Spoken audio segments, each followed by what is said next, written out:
विरारच्या secure ग्रुपच्या कंपनीच्या मालकाला पोलिसांच्या रौद्र रूपाचं दर्शन झालंय। विरारचे प्रदीप चव्हाण सहकुटुंब 13 सप्टेंबरला मुंबईत सिद्धिविनायकाच्या दर्शनाला आले होते, मात्र चुकून त्यांची कार नो एंट्रीत गेली आणि पोलिसांची टोळी कारच्या दिशेने धावत आली। त्यावेळेस काही पोलीस संघट आणि असे 3-4 कॉन्स्टेबल एकदम गाडीच्या समोर उभे राहिले आणि आम्हाला आणखीन परत बोनटवरती जोरजोर हात मारून वॉर्निंग द्यायला लागले, धमकावायला लागले की तुमची गाडी आम्ही इथेच फोडू, नाहीतर तुम्ही ॲज इट इज रिव्हर्स घ्या, नाहीतर आम्ही गाडी तुम्हाला पुढे जाऊ देणार नाही, रिव्हर्सच घ्यावं लागेल। पोलीस कॉन्स्टेबल सर्वेमुळे मला शिवीगाळ, घाणघाण आणि अश्लील शिवीगाळ करायला लागले आणि तुम्हाला पैशाचा माज आलाय, मस्ती चढली, इम्पोर्टेड गाड्या घेऊन फिरतात म्हणजे तुम्ही का खूप मोठे झाले।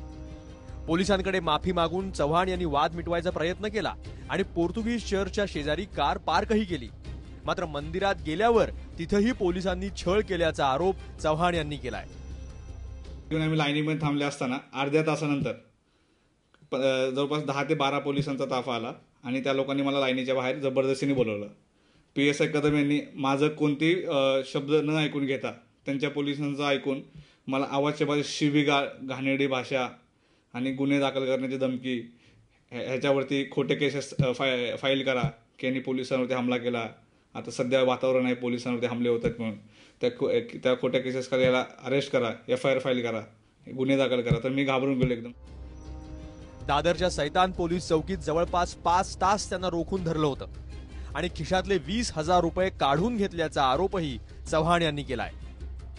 देवदर्शनासाठी दक्षिणा म्हणून 11,000 रुपये देणगीचे पैसे काढून ठेवलेले, ते 11,000 रुपये आणि प्लस 9,000 असे मिळून 20,000 जबरदस्तीने माझ्याकडनं काढून घेण्यात आले। प्रदीप चव्हाण यांनी आता या प्रकरणी मुख्यमंत्री आणि पोलीस आयुक्त यांना पत्र लिहून कारवाईची मागणी केली आहे।